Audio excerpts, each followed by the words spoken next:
സത്യം പറയടാ, നീ ആരാ? എന്റെ പൊന്നു ചേട്ടാ, എന്നോട് ക്ഷമിക്കണം. ഞാനൊരു കള്ളനാ. പക്ഷെ ഞാൻ നിങ്ങളുടെ വീട്ടിൽ അറിയാതെ കയറിപ്പോയതാ. അറിയാതെ കയറിപ്പോയി അല്ലേ? ആ, ഞാൻ വിശ്വസിച്ചു.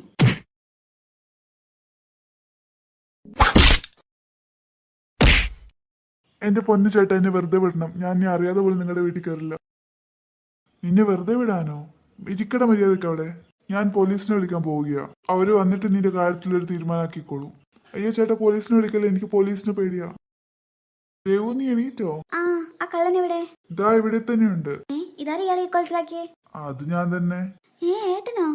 നീ എന്താ എന്നെ പറ്റി വിചാരിച്ചേ? ചേട്ടൻ ഭയങ്കര സ്ട്രോങ്ങാ ചേച്ചി, കാണുന്ന പോലെ ഒന്നല്ല. ആരാടാ നിന്റെ ചേച്ചി? അയ്യോ സോറി പെങ്ങളെ. അല്ല ദേവു, നീ എണീക്കുന്നില്ലേ? ഒറ്റയിരുപ്പാ? ആ ചേട്ടാ എണീക്കുന്ന. ദേവു, നീ ഒരു കാര്യം ചെയ്യ്.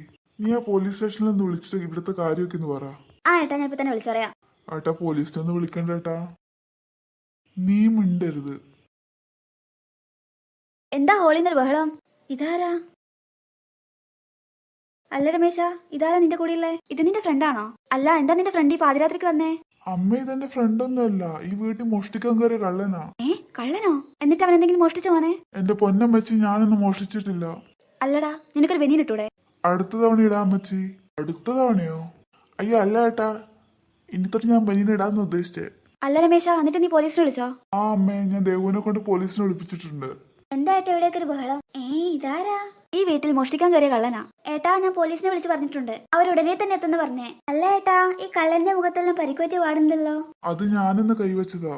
കൈ മാത്രല്ല പെങ്ങളെ, കാലും വെച്ചിന്. ആരോ കോളിംബിൽ അടിക്കുന്നുണ്ടല്ലോ, ഞാൻ പോയി നോക്കാം.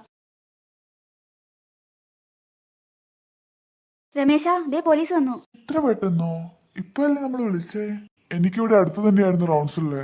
നിങ്ങളുടെ കോള് കേട്ടപ്പോൾ വീട് അടുത്തായതുകൊണ്ട് അപ്പൊ തന്നെ വരാൻ കഴിഞ്ഞു. അതെന്തായാലും നന്നായി. ഓഹോ, ഡാ കുട്ടപ്പ, നീ ആയിരുന്നല്ലേ ഈ വീട്ടിൽ കയറിയ കള്ളൻ? കുട്ടപ്പനാ? സാറേ, എന്നെ കുട്ടപ്പാന്നൊന്നും വിളിക്കല്ല. ഞാൻ എന്റെ പേര് ചുരുക്കി കുട്ടനാക്കി. വലിയ കാളക്കുട്ടന്റെ അത്ര ആയല്ലോ. നിനക്ക് വല്ല പണിക്ക് പോയിക്കൂടെടാ? അല്ല, നിങ്ങൾ ഇവനെ ഉപദ്രവിച്ചോ? അത് സാറേ, വീട്ടിൽ മോഷ്ടിക്കാൻ കയറിയോണ്ട്. ഇവൻ നിങ്ങളെ ഉപദ്രവിച്ചായിരുന്നോ? ഇല്ല സാറേ, ഞാനാരും ഉപദ്രവിച്ചിട്ടില്ല. അത് ഉപദ്രവിച്ചിട്ടൊന്നുമില്ല സാറേ. ഇയാൾ നിങ്ങളെ ആക്രമിച്ചിരുന്നെങ്കിൽ നിങ്ങൾക്ക് സ്വയരക്ഷയുടെ ഭാഗമായിട്ട് ഇയാളെ തിരിച്ചു ഉപദ്രവിക്കാമായിരുന്നു. പക്ഷേ ഇയാൾ നിങ്ങൾ ഒന്നും ചെയ്യാണ്ട് തന്നെ നിങ്ങൾ ഇയാളെ ഉപദ്രവിച്ചത് ഭയങ്കര മോശമായി പോയി. അല്ല സാറേ, ഇയാള് മോഷ്ടിക്കാൻ കയറിയോണ്ടല്ലേ? നിയമം കയ്യിലെടുക്കാൻ ആർക്കും അവകാശമില്ല. പിന്നെ മുഖത്തിനൊരു ഇയാൾക്ക് പരിക്ക് പറ്റിയിട്ടുണ്ട്. ഇയാളൊരു കേസ് കൊടുത്താൽ അത് നിങ്ങൾക്ക് പ്രശ്നമാവും. അപ്പൊ എനിക്ക് കേസ് എടുക്കാം? മിണ്ടാതിരിക്കടാ. നിന്റെ പേരിൽ എന്തായാലും ഈ വീട്ടിൽ മോഷ്ടിക്കാൻ കയറിയതിന്റെ കേസ് ഉണ്ടാവും. അയ്യോ സാറേ, അപ്പൊ ഞാനോ? ഇവനെ ഞാൻ എന്തായാലും കൊണ്ടുപോവുക. പിന്നെ തനിക്ക് ആദ്യത്തെ പ്രാവശ്യമല്ലേ, അതുകൊണ്ടൊരു വാണിംഗ് തരിക.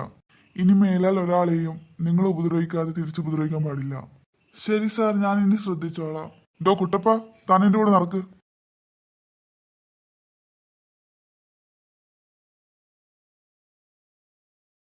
ഈ വീട്ടിൽ കള്ളനും വന്നു, പോലീസും വന്നു. എന്നിട്ട് മൂന്നാൾക്കാർ ഇതൊന്നും അറിഞ്ഞിട്ടേ ഇല്ലല്ലോ. അത് ശരിയാ അമ്മ പറഞ്ഞേ, മൂന്ന് നല്ല ഉറക്ക. അവരെ ഇറങ്ങിക്കോട്ടെ. നാളെ നമുക്ക് അവരോട് പറഞ്ഞു കൊടുക്കാം അല്ലേ? അത് മതി.